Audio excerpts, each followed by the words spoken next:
Next topic अब आपका क्या है, इसमें देखो मल्टीप्लीकेशन थ्योरम ऑन प्रोबेबिलिटी।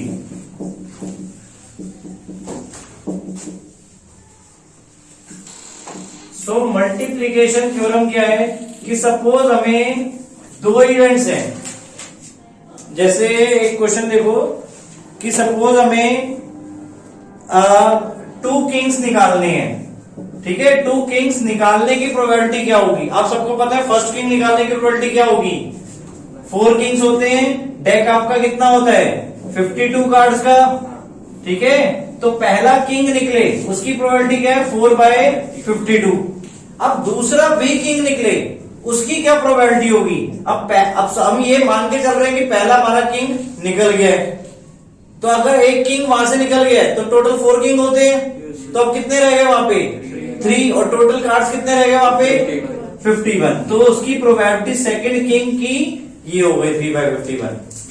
अब हमें टोटल प्रोबेबिलिटी बतानी है कि टोटल प्रोबेबिलिटी ऑफ 2 किंग्स, ठीक है। तो हम क्या कर देंगे, इन दोनों को मल्टीप्लाई। तो ये आपका मल्टीप्लीकेशन थ्योरम ऑन प्रोबेबिलिटी, क्या आपको सेकंड थर्ड जो भी चीज उसके आफ्टर निकालनी है तो उसकी प्रोबेबिलिटी को मल्टीप्लाई करते जाओगे आप, ठीक है। तो इसको सॉल्व करके कितना आ जाएगा, ये 1/13 हो गया, ये 1/17, 13 इंटू 17 कितना हो जाएगा 13 10 130, 13 7 91, सो 1/231।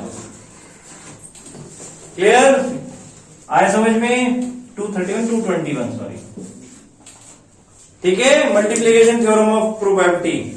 अब इसी तरह एग्जांपल 8 देखो, एग्जांपल 8 में क्या गिवन है आपको, an urn contain 10 black and 5 white ball, 10 black balls हैं, ठीक है, एंड 5 व्हाइट बॉल्स हैं।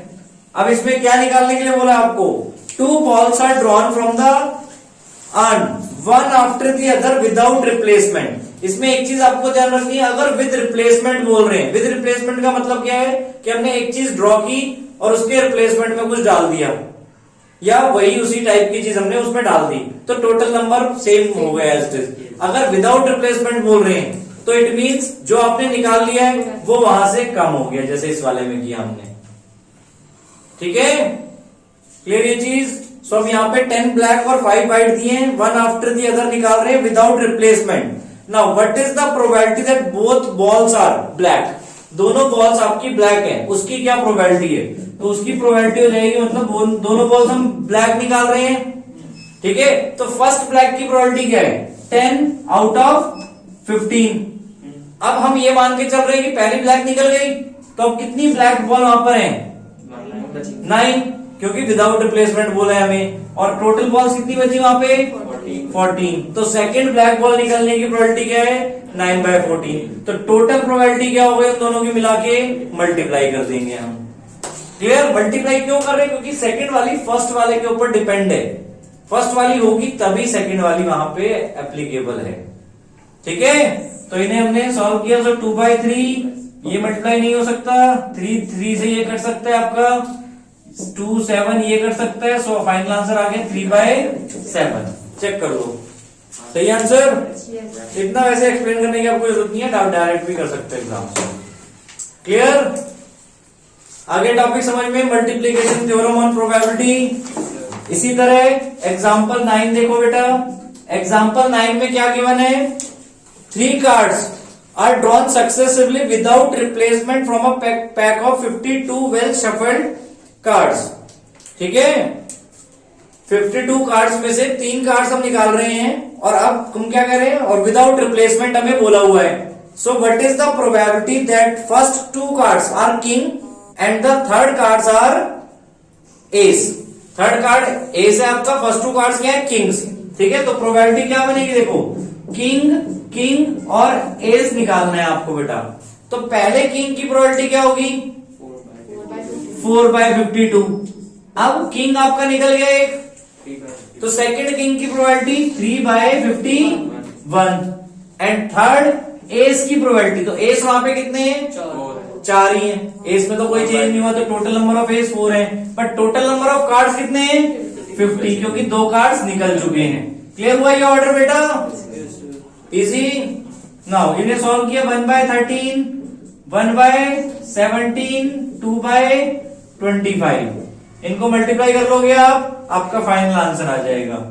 13 इंटू 17 हमने यहां भी किया था, 221 था, 221 इंटू 25 करना है।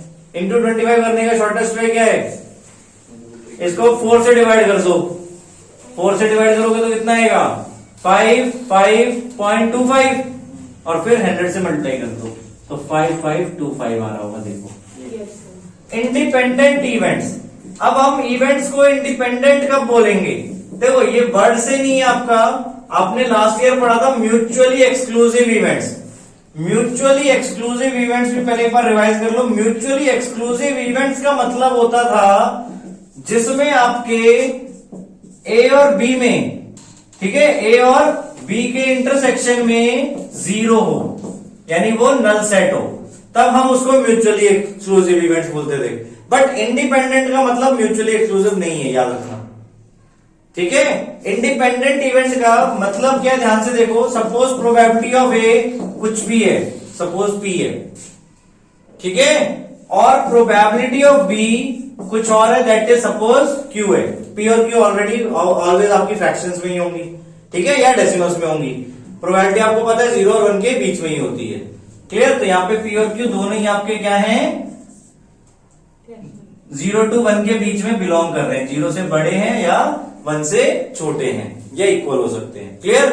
अब इंडिपेंडेंट इवेंट का मतलब क्या है कि जब आप probability of A intersection B निकाल रहे हो, अगर वो इन दोनों की प्रोबेबिलिटी के प्रोडक्ट के इक्वल आ जाए, तब हम उन इवेंट्स को, यानी अगर इसका प्रोबेबिलिटी पी क्यू हो जाए, तब हम ए एंड बी को इंडिपेंडेंट इवेंट्स बोलेंगे। Then A and B are independent events, clear हुआ। अगर इक्वल नहीं है, यानी पी ए इंटरसेक्शन बी आपकी पी क्यू के इक्वल नहीं है, then A and B are dependent events, clear हो गया, याद रहेगा। और कोई तरीका नहीं है हमें डिपेंडेंट और इंडिपेंडेंट चेक करने का, क्लियर। यानी हम सिर्फ प्रोबेबिलिटी से ही चेक कर सकते हैं कि वो इवेंट्स डिपेंडेंट हैं या इंडिपेंडेंट हैं, क्लियर हुआ। डिपेंडेंट कब होगा, जब इंटरसेक्शन की प्रोबेबिलिटी उनके इंडिविजुअल प्रोबेबिलिटी के प्रोडक्ट के इक्वल हो जाए, तब हम उसको इंडिपेंडेंट इवेंट्स बोलेंगे। अगर नहीं है तो डिपेंडेंट इवेंट्स बोलेंगे। एग्जाम्पल 10 में देखो अब क्या गिवन है हमें, a dice thrown, if is the event the number of appearing is a multiple of 3, तो इवेंट आपका क्या हो जाएगा, जिसमें 3 मल्टीपल आ रहा है, 3 का मल्टीपल। तो डाइस में 3 के मल्टीपल कौन कौन है, 3 और 6, तो 2 हो गए। तो प्रोबेबिलिटी ऑफ ई क्या बनेगी आपकी 2/6, यानी कि 1/3, क्लियर यहां तक। नाउ अब हमें एफ इवेंट क्या दिया है, the number appearing is even, तो एफ की प्रोबेबिलिटी क्या होगी आपकी, इवन कितने होते हैं 3/6, यानी कि 1/2, क्लियर। इवेंट क्लियर हो गया, यानी इसमें आपके ये आउटकम्स थे 3 और 6। एफ में क्या होगा 2, 4 और 6। अब हमें ई इंटरसेक्शन एफ की अगर प्रोबेबिलिटी निकालनी है, तो ई और एफ में कॉमन कौन है 6, तो एक आउटकम, तो प्रोबेबिलिटी क्या हो जाएगी 1/6। यहां तक क्लियर है। अब हमें चेक करना है कि ई और एफ इंडिपेंडेंट है या नहीं, तो हमें क्या करना है, P E into P F को मल्टीप्लाई करना है। तो मल्टीप्लाई करेंगे तो क्या आ जाएगा 1/3 इंटू 1/2, यानी कि 1/6। और ये किसके इक्वल आ गया, पी ई इंटरसेक्शन एफ के। तो याद करो अभी जो बताया था आपको, इंडिपेंडेंट इवेंट्स कब बोलेंगे, जब इंटरसेक्शन की प्रोबेबिलिटी उन दोनों इवेंट्स के प्रोडक्ट्स के इक्वल हो। तो ऐसा हो रहा है, तो therefore E and F R independent events, clear हुआ। इंडिपेंडेंट बोलने का मतलब ये नहीं है कि अलग अलग हो रहे हैं, कुछ हो रहे हैं, क्लियर। आगे समझ में। एग्जाम्पल 11 में भी देखो यही चीज है, an unbiased dice is thrown twice, so कितने आउटकम हो जाएंगे टोटल, 36 डाइस आपका 2 बार थ्रो कर रहे हैं, तो 6 एक आउटकम में हो गए, तो 6 इंटू 6 36। ठीक है, तो 36 आपके आउटकम्स हो गए। अब इसमें क्या बोला है, ए इवेंट है odd number on the first throw, तो इसके इवेंट कितने बनेंगे, यानी फर्स्ट थ्रो पे ऑड नंबर आ रहा है और सेकंड थ्रो पे कुछ भी आ सकता है, तो ऑड नंबर आपके कितने हैं, 3, और सेकंड पे कुछ भी आ सकता है, दैट इज 6 आउटकम्स आ सकते हैं। तो ए में कितने हो गए, 18 आउटकम्स हो गए आउट ऑफ 36। तो प्रोबेबिलिटी ऑफ ए आपकी बन गई, चाहे यहां अलग से लिख लो, 18/36, यानी कि 1/2। अब बी इवेंट हमें क्या बोला है, odd number on the second throw, तो अगेन सेम वे इसी वे में करेंगे, यहां पे 6 हो जाएगा, यहां पे 3 हो जाएगा, तो 18 आउटकम बी में भी होंगे, तो दैट इज 18/36, अगेन उसकी प्रोबेबिलिटी 1/2। अब इंटरसेक्शन वाले देखने हैं बेटा, तो ए इंटरसेक्शन बी में कौन होगा, देखो अब ए इंटरसेक्शन बी में, ए में स्टेटमेंट क्या है कि फर्स्ट थ्रो पे ऑड होना चाहिए, बी में स्टेटमेंट क्या है, सेकंड थ्रो में ऑड होना चाहिए, तो ए इंटरसेक्शन बी का मतलब क्या है कि दोनों पे ऑड होने चाहिए।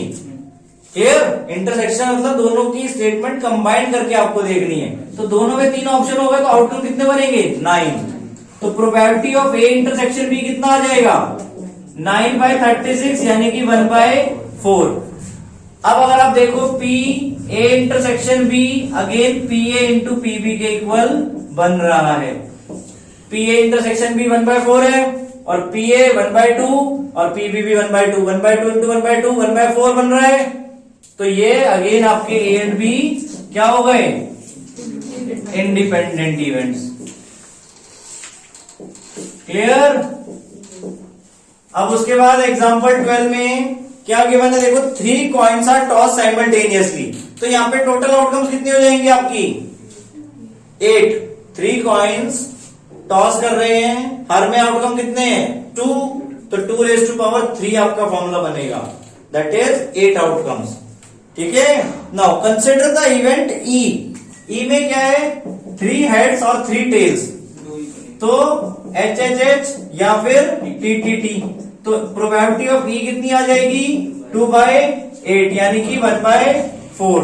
उसके बाद एफ क्या इवेंट दिया है, एटलीस्ट 2 हेड, तो एफ में क्या बनेगा, पहले तो एफ बना रहे हैं हम, तो एफ पहले क्या बनेगा, एटलीस्ट 2 हेड्स, तो एटलीस्ट 2 हेड्स मतलब कम से कम 2 हेड, तो इसमें 4 बनेंगे आपके, HHH, ठीक है, और HST और HTH और THH, तो ये टोटल 4 आउटकम्स आपके एफ में बनेंगे, तो प्रोबेबिलिटी ऑफ एफ क्या हो जाएगा, 4/8, दैट इज 1/2।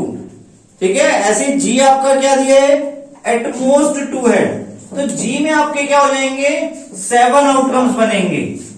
एटमोस्ट 2 हेड्स का मतलब 0 हेड्स भी हो सकते हैं, 1 भी हो सकता है, 2 भी हो सकता है, ज्यादा से ज्यादा 2 हेड्स, तो हमें सिर्फ इसमें ये वाला छोड़ना है, HHH, तो जी में आपके क्या बनेंगे, TTT, ठीक है, TTH, एक हेड के साथ ले रहे हैं सपोज, TST और HTT, फिर 2 हेड्स के साथ THH,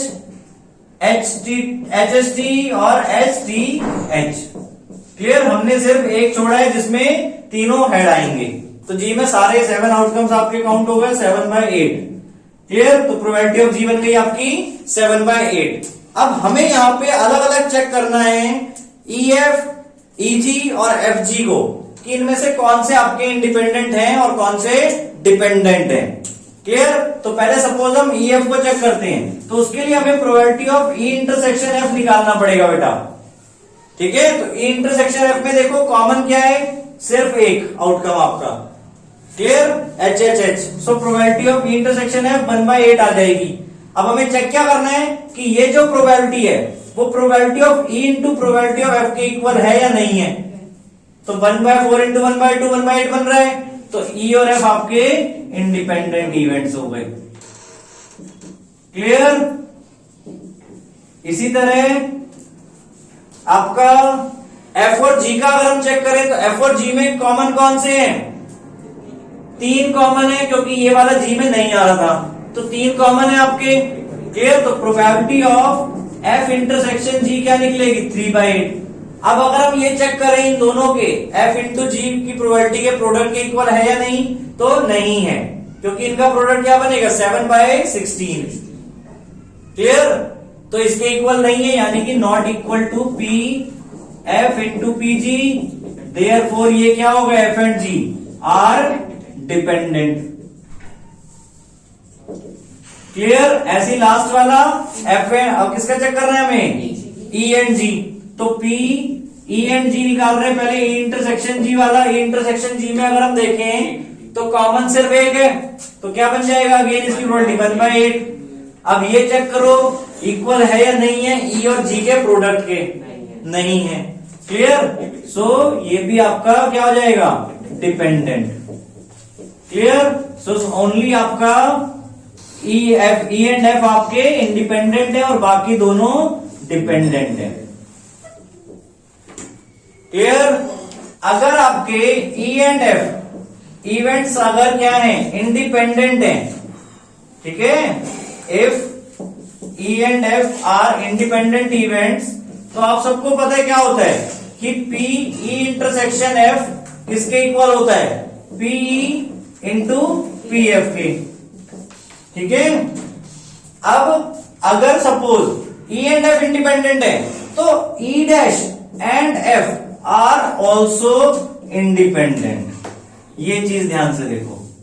क्लियर? अगर आपके ई और एफ इवेंट्स इंडिपेंडेंट है तो ई नॉट और एफ भी आपका इंडिपेंडेंट इवेंट्स होंगे। सिमिलरली ये आप चेक भी कर सकते हो किसी क्वेश्चन में, ठीक है। Similarly E and F dash भी आपके इंडिपेंडेंट होंगे,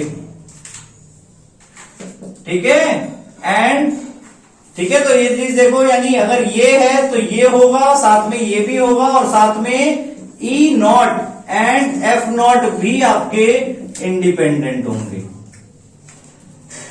क्लियर हुआ ये चीज, प्रॉपर्टी बेटा, कि अगर आपके ई और एफ इंडिपेंडेंट इवेंट्स हैं तो ई डैश एफ के साथ भी इंडिपेंडेंट होगा, ई एफ डैश के साथ भी इंडिपेंडेंट होगा, और ई डैश एफ डैश भी आपस में इंडिपेंडेंट होंगे। क्लियर?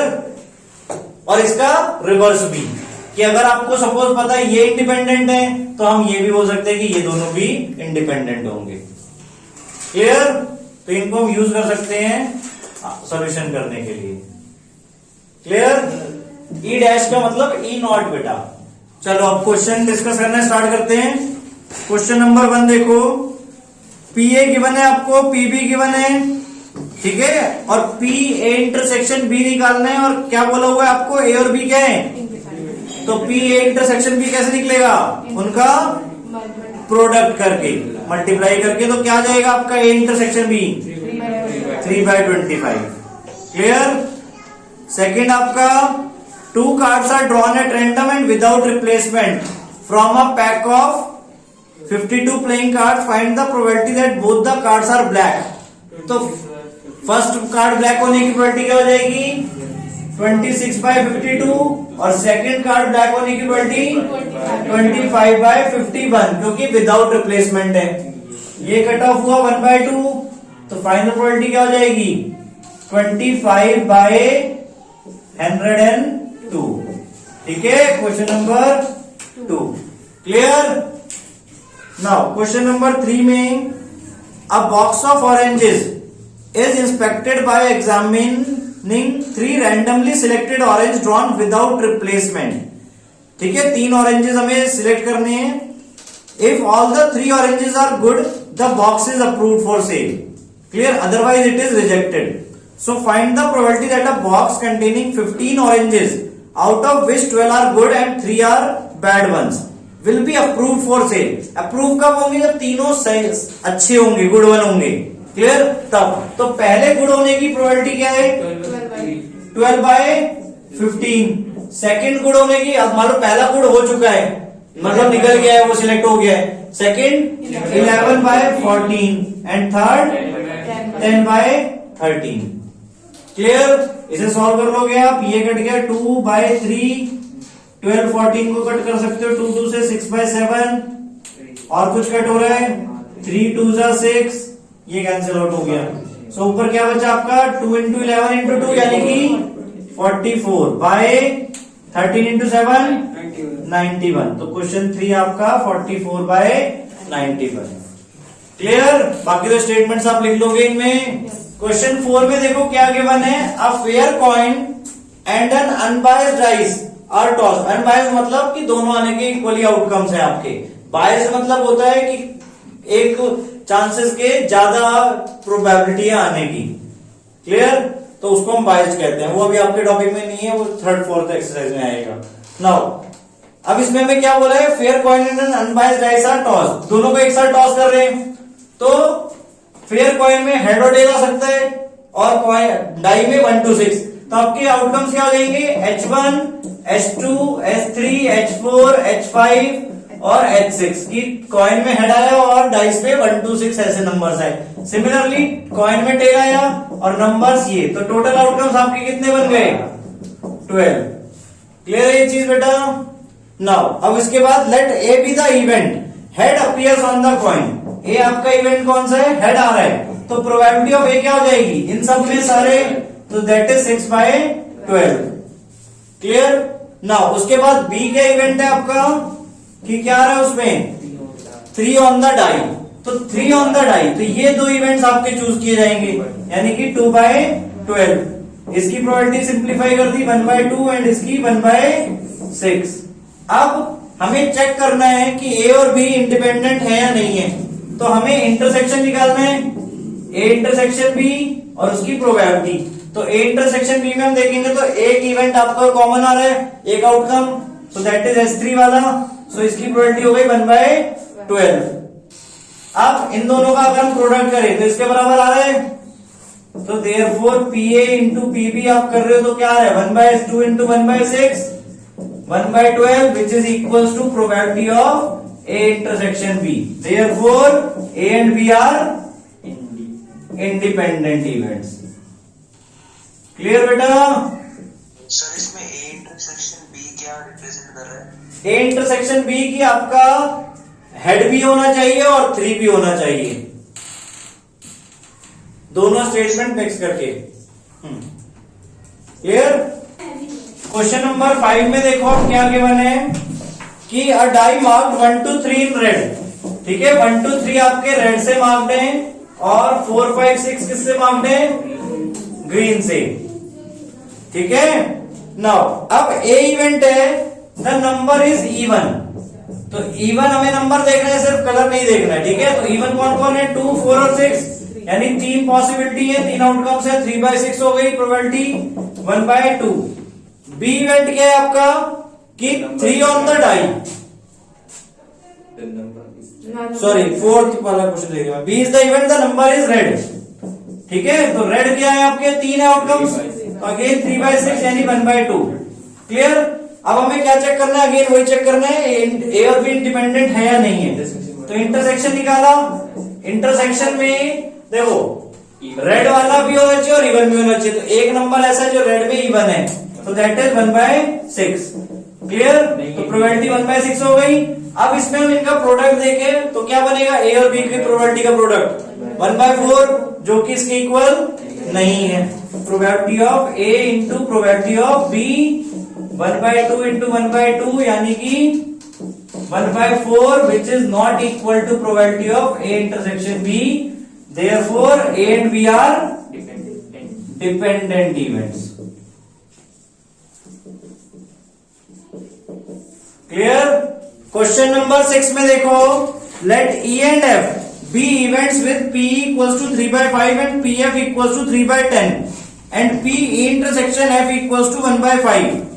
तो आपको अब क्या चेक करना है कि ये इंडिपेंडेंट है या नहीं है।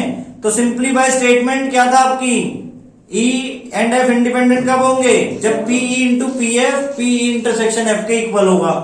तो आपको लग रहा है इक्वल, बताओ मल्टीप्लाई करके EF को, EF की प्रोबेबिलिटी को मल्टीप्लाई करें तो क्या बनेगा 9/50 और E इंटरसेक्शन है 1/5 है, तो नहीं है इक्वल, सो ये इंडिपेंडेंट नहीं है। क्लियर। इसी तरह क्वेश्चन 7 में देखो, PA आपको गिवन है 1/2 और PA यूनियन B गिवन है 3/5। क्वेश्चन 7 में PA गिवन है कितना आपका 1/2 और PB क्या गिवन है, PB P गिवन है और PA यूनियन B गिवन है आपको, दैट इज 3/5। क्लियर। अब आपको यहाँ पे P फाइंड करना है। दो कंडीशन दी हुई है। पहली, they are mutually exclusive, A and B are mutually exclusive. तो इसके लिए मैंने आपको एक कंडीशन बताई थी कि अगर म्यूचुअली एक्सक्लूसिव है that means P A intersection B must be 0। Clear, यानी A intersection B null set होता है तो उसकी प्रोबेबिलिटी निकालोगे आप तो 0 आएगी। क्लियर। तो अब आपका पी ए इंटरसेक्शन बी 0 हो गया। अब आपका जो सेट का फॉर्मूला है जो लास्ट क्लास में भी डिस्कस किया था, A union B equals to क्या होगा, P A plus P B minus P A intersection B. Clear. तो अब इनकी वैल्यूज पुट कर देंगे। ए यूनियन बी की वैल्यू प्रोबेबिलिटी 3/5, पी ए की प्रोबेबिलिटी 1/2 प्लस पी बी हमें निकालना है that is P A minus 0। Clear. 1/2 इधर शिफ्ट किया, माइनस कर देंगे, ठीक है, इक्वल्स टू पी। तो कितना आ जाएगा इसको सॉल्व करके, 10 एलसीएम लिया तो 6 माइनस 5/10, सो दैट इज 1/10। तो आपकी प्रोबेबिलिटी ऑफ बी आ गई that is 1/10। Clear. Second part में क्या गिवन है अब आपको, they are independent. So independent के लिए कंडीशन क्या होती है आपकी कि P A intersection B equals to क्या होता है, P A into P B. Clear. अब आपको पी और पी बी क्या दी हुई है, हाफ एंड पी, तो पी इंटरसेक्शन बी आपका निकल आएगा p/2। यहां तक क्लियर हुआ। अगेन सेट्स वाला फॉर्मूला लगा देंगे हम, A union B equals to P A plus P B minus P A intersection B. ठीक है। सो यहां पे आपका 3/5, पी ए आपका 1/2 plus P minus p/2, half again इधर शिफ्ट किया, माइनस कर दिया, सो 3/5 माइनस 1/2 और यहाँ पे p माइनस p/2 करेंगे तो p/2 बचेगा आपका। और ये कितना आया था, 1/10 आया था अभी, इक्वल्स टू p/2। तो अब यहाँ पे p क्या आ जाएगा आपका 2/10 दैट इज 1/5। तो यहां पर आपकी प्रोबेबिलिटी ऑफ b आ गई 1/5। क्लियर। क्वेश्चन नंबर 8 में देखो, ए और बी हमें क्या गिवन है, इंडिपेंडेंट इवेंट्स। पी ए की प्रोबेबिलिटी भी दी हुई है, ए की प्रोबेबिलिटी दैट इज 0.3 और बी की प्रोबेबिलिटी 0.4। अब फर्स्ट पार्ट में क्या निकालना है, इंटरसेक्शन। तो इंटरसेक्शन कैसे निकालेंगे, इंडिपेंडेंट इवेंट्स है तो उनके प्रोडक्ट के बराबर होंगे वो, तो P A into P B कर देंगे हम। सो कितना आएगा 0.3 इंटू 0.4, 0.12। क्लियर। अब उसके बाद सेकंड पार्ट में क्या निकालना है, पी ए यूनियन बी। तो पी ए यूनियन बी के लिए अगेन ये वाला फॉर्मूला, सो 0.3 प्लस 0.4 माइनस 0.12 कितना आ जाएगा, 0.3 प्लस 0.4 0.7, 0.7 माइनस 0.12 दैट इज 0.58, 58। ठीक है, 58 बोलेंगे डेसिमल्स में। Now third part P A on B. तो पी ए ऑन बी जो आपने फर्स्ट एक्सरसाइज में पढ़ा था, क्या फॉर्मूला है उसका, P A intersection B divided by P B. So intersection कितना निकला था, 0.12 divided by P B that is 0.4। तो 0.12 डिवाइड बाय 0.4 करोगे तो कितना आ जाएगा, 0.3। इसी वे में पी बी ऑन ए निकालना है, तो पी बी ऑन ए के लिए फॉर्मूला आपका P B intersection A upon P A. ऊपर बेटा बी इंटरसेक्शन ए बोलो या ए इंटरसेक्शन बी बोलो, बात वही है। तो आपका वही 0.12 यूज होगा और डिवाइडेड बाय पी ए की प्रोबेबिलिटी, यानी ए की प्रोबेबिलिटी दैट इज 0.3, तो 0.4 आपका आंसर आ जाएगा। क्लियर। नाउ उसके बाद 9th क्वेश्चन बेटा, 9th क्वेश्चन देखो, ये जो मैंने प्रॉपर्टीज बताई थी उसी के ऊपर है। पी ए आपको 1/4 गिवन है और पी बी 1/2 गिवन है। पी ए इंटरसेक्शन बी की प्रोबेबिलिटी क्या है, 1/8। सो अगर आप ध्यान से देखो तो P A into P B करोगे तो वो पी ए इंटरसेक्शन बी के बराबर आ रहा है। दैट मीन्स यहां पर ए और बी इवेंट्स क्या है, इंडिपेंडेंट्स हैं। क्लियर, इंडिपेंडेंट इवेंट है। नाउ अगर इंडिपेंडेंट इवेंट है, अब हमें क्या निकालना है, P not a and not B की प्रोबेबिलिटी निकालनी है। Clear, P not a and not B की प्रोबेबिलिटी निकालनी है। ठीक है, एंड मतलब इंटरसेक्शन, क्लियर, यानी हमें क्या निकालना है, A not intersection B not. Clear, तो इसमें कौन सी वाली प्रॉपर्टी आपकी यूज होगी, क्या बताई थी मैंने कि अगर ए और बी इंडिपेंडेंट हैं तो उनके नॉट बी इंडिपेंडेंट इवेंट्स होंगे। क्लियर, तो यानी ये किसके इक्वल हो जाएगा, P A into P B के इक्वल हो जाएगा, P A not into P B not के इक्वल होगा, सॉरी। क्लियर, आया समझ में, जैसे P A intersection B P A into P B के इक्वल होता है, वैसे ही P A not intersection B not किसके इक्वल होगा, P A not intersection B not के इक्वल होगा। कब, जब ए एंड बी इंडिपेंडेंट हैं। क्लियर, तो ए नॉट की प्रोबेबिलिटी क्या होगी, 3/4, 1 माइनस 1/4 करेंगे। अगर हमें किसी की भी नॉट की प्रोबेबिलिटी निकालनी है तो उसकी प्रोबेबिलिटी को 1 से माइनस करवा देंगे। ठीक है, बी नॉट की प्रोबेबिलिटी 1/2, सो 3/4 इंटू 1/2 3/8। सो फर्स्ट पार्ट का आंसर आपका 3/8 हो जाएगा। यहां तक क्लियर बेटा? अच्छा, फर्स्ट पार्ट यही, बस यही पूछे आपसे। So done question 9। नाउ उसके बाद 10th क्वेश्चन में देखो, 10th भी इसके जैसे ही है। देखो, पी ए और पी बी आपको गिवन है एंड साथ में क्या गिवन है, पी नॉट ए और नॉट बी। ठीक है, नॉट ए और नॉट बी की प्रोबेबिलिटी आपको गिवन है 1/4। तो नॉट ए और नॉट बी को हम क्या लिखेंगे, देखो ये आपका, इसके लिए लास्ट ईयर जो आपने डी मॉर्गन्स लॉ पढ़े थे सेट्स के, कि A union A not union B not अगर है तो वो किसके इक्वल होगा, ए इंटरसेक्शन बी के होल नॉट के। ठीक है, और ऐसे इसका रिवर्स भी हो सकता है कि ए नॉट इंटरसेक्शन बी नॉट है तो ये किसके इक्वल होगा, ए यूनियन बी के होल नॉट के। आया समझ में? सेम वे ये प्रोबेबिलिटी में भी एप्लीकेबल हो जाएगा। अगर हम इसकी प्रोबेबिलिटी ले रहे हैं तो उसकी प्रोबेबिलिटी इसके इक्वल बनेगी। क्लियर, और इसकी प्रोबेबिलिटी इसकी प्रोबेबिलिटी के इक्वल बनेगी। ठीक है, अब इसमें हमें क्या गिवन है, सेकेंड क्वेश्चन नंबर 10th में पी ए और पी बी आपको दिए हुए हैं, दैट इज 1/2 एंड 7/12 पीबी। ठीक है, और हमें क्या दिया हुआ है, पी नॉट ए और नॉट बी, तो उसको हमें क्या लिखना है, ये लिखना है A not union B not. और का मतलब यूनियन होता है, ठीक है, एंड का मतलब इंटरसेक्शन। नाउ अब हमें ये गिवन है कितना, 1/4। अब हमें अगर इसको चेक करना है कि इंडिपेंडेंट है या नहीं, तो हमें ए इंटरसेक्शन बी चाहिए। तो ये किसके इक्वल होता है, ए इंटरसेक्शन बी के होल नॉट के।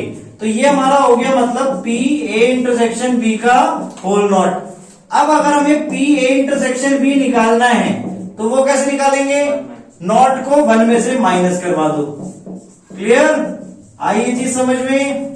सो पी ए इंटरसेक्शन बी की क्या प्रोबेबिलिटी आ जाएगी, 1 माइनस 1/4 यानी कि 3/4। अब ये 3/4 चेक करो P A into P B के प्रोडक्ट के इक्वल आ रहा है या नहीं, नहीं आ रहा है। सो ये ए और बी इंडिपेंडेंट नहीं है, तो क्या है, डिपेंडेंट है। क्लियर हो गया बेटा? कैसे चेक किया, this is not equal to P A into P B, तब हमने ये स्टेटमेंट लिखी। क्लियर? क्वेश्चन नंबर 11 में क्या गिवन है, अब हमें पी ए और पी बी गिवन है 0.3 और 0.6। ठीक है, अब हमें क्या निकालना है, पी ए इंटरसेक्शन बी और क्या बोला, इंडिपेंडेंट बोला हुआ है, पहले से ही बोला है हमें, given two independent events. So P A intersection B क्या आ जाएगा, इनका प्रोडक्ट, सो इनका प्रोडक्ट क्या आ जाएगा, 0.18। क्लियर, अब उसके बाद सेकंड पार्ट में P A and not B निकालना है आपको, P A and not B, B not. ठीक है, तो इसको हम क्या कर सकते हैं बेटा, इसको देखो दो तरीके से कर सकते हैं। ए इंटरसेक्शन बी नॉट का मतलब क्या है कि ए के साथ हमें वो देखना है जो बी नॉट में नहीं आ रहा है, तो उसके लिए आपका बचेगा P A minus P A intersection B, या तो। क्लियर, अगर आपको मैं देखो सेट वाइज समझाऊं तो ये ए है, ये बी है। ठीक है, ये पूरा सैंपल स्पेस हो गया आपका। ठीक है, अब A not A intersection B not करना है तो आपका रीजन ये वाला होगा। क्लियर? तो ए में से हमें क्या माइनस करना है? जो बी के साथ इंटरसेक्शन हो रहा है। ठीक है, क्लियर? तो ये हम या तो ये तरीका हम यूज कर सकते हैं। देखो आंसर क्या आ जाएगा आपका 0.3 माइनस 0.18 दैट इज 0.12। या एक और तरीका आप देखो, जैसे आपको मैंने बताया था आइडेंटिटी के अकॉर्डिंग प्रॉपर्टीज के कि ए और बी इंडिपेंडेंट है, तो ए एंड बी डैश भी इंडिपेंडेंट होंगे। क्लियर? तो इसके लिए हम फॉर्मूला यूज कर सकते हैं P A into P B not. तो पी ए कितना था? 0.3 और पी बी नॉट क्या निकलेगा? 0.4। मल्टीप्लाई किया इनको क्या आ जाएगा? 0.1। तो या तो आप इस वे में सोच सकते हो या इस तरीके से भी सॉल्व कर सकते हो इसे। ठीक है, नाउ थर्ड पार्ट में क्या बोला है? पी ए और बी, ए और बी मतलब यूनियन। तो यूनियन निकाल सकते हो, आपके पास ए भी है, बी भी है और इंटरसेक्शन भी है। तो पी ए यूनियन बी का formula P A plus P B minus P A intersection B. So क्या आ जाएगा? 0.3 प्लस 0.6 0.9 माइनस 0.18 करेंगे तो 0.72। क्लियर? इसी तरह फोर्थ पार्ट में देखो, P neither A nor be. Neither A nor be का मतलब क्या है? कि ए भी नहीं होना चाहिए, बी भी नहीं होना चाहिए। मतलब हमें क्या देखना है? ए डैश, ए नॉट और बी नॉट का इंटरसेक्शन देखना है। यानी ऐसी जगह जहां पर ए भी नहीं हो, बी भी नहीं हो, तो ये आपका सैंपल स्पेस में बन जाएगा आउटर रीजन। क्लियर? तो उसके लिए हमें क्या छोड़ना है? इसको हम क्या लिख सकते हैं? याद करो अभी जो डिकॉर्डियन लॉ होता था, इसको हम लिख सकते हैं पी ए यूनियन बी का नॉट। क्लियर? इसको हम लिख सकते हैं पी ए यूनियन बी का नॉट, और जिसको हम फर्दर क्या बोल सकते हैं? 1 minus P A union B. Clear? मतलब नॉट को हम क्या लिख सकते हैं? 1 माइनस प्रोबेबिलिटी जिसकी भी, ठीक है? सो 1 माइनस 0.72 यानी कि 0.28 आ जाएगा आपका आंसर। क्लियर? कर लो।